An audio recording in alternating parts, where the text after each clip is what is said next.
Imagine-se esta situação. Acaba de se entregar o trabalho de uma vida, um casamento perfeito, e de repente o cliente recusa-se a pagar o valor total. O motivo? Uma única frase no contrato que não previu o futuro. Hoje vamos desconstruir um erro de 400 euros que anda a assombrar o mundo da fotografia e, mais importante, perceber como nos podemos proteger. Antes de mergulharmos nisto, uma nota importante. Os materiais para esta análise foram preparados pelo Mário Pereira. E agora sim, vamos ao que interessa. Esta foi a mensagem que o Ricardo, um fotógrafo de casamentos, recebeu. O trabalho estava entregue, tinha sido elogiado e, de repente, o chão parece que desaparece. A acusação? O uso de inteligência artificial. A consequência? Um conflito que, como vamos ver, podia perfeitamente ter sido evitado.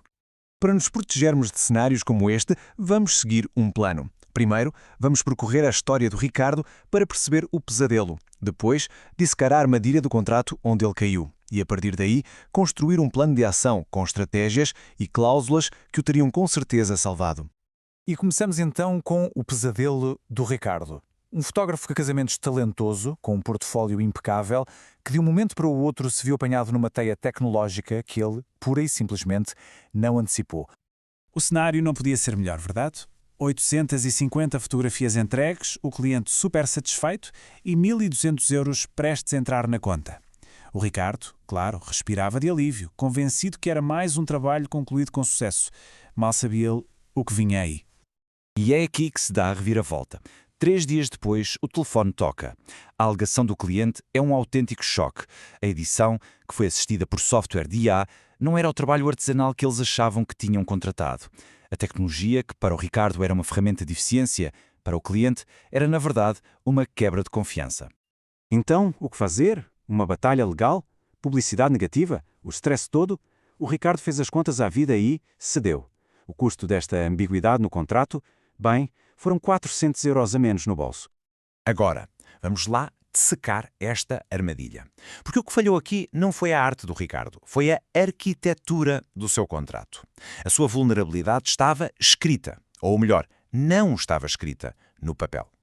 O ponto nevrálgico está todo aqui, num princípio legal com um nome um bocado formal. Determinabilidade do objeto.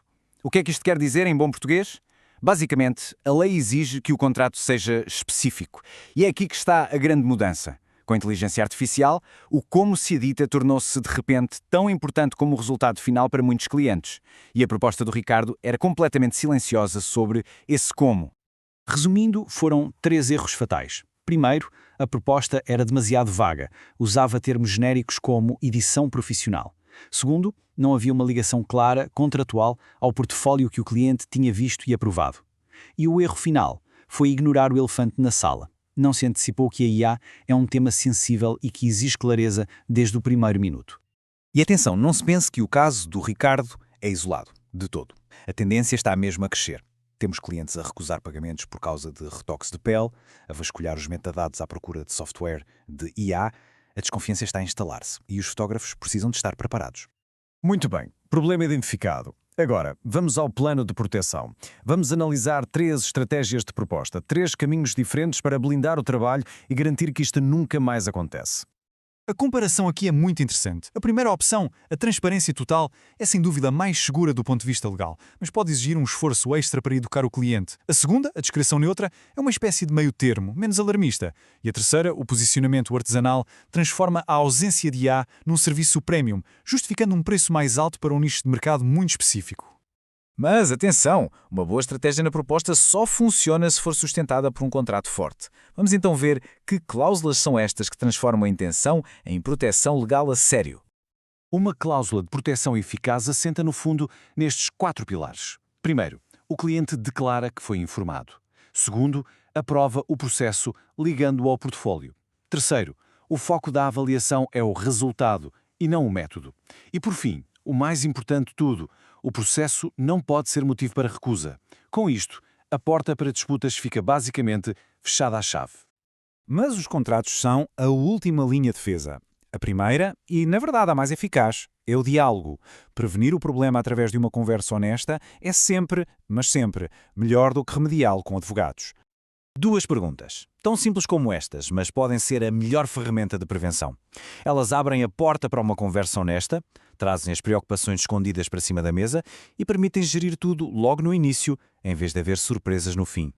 E esta é uma ideia que ajuda muito a desmistificar o tema, explicar que a IA no software profissional funciona como um assistente para tarefas técnicas, como reduzir o ruído ou melhorar a nitidez, e que o controle criativo e artístico continua a ser 100% humano.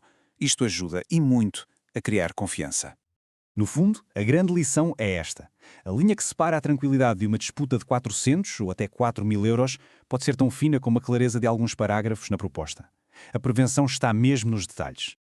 No final do dia, a clareza não é uma limitação à criatividade, é a sua armadura.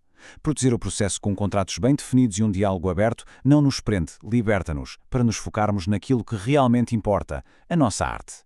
É importante lembrarmos sempre disto. Fotografe com liberdade, proteja-se com conhecimento.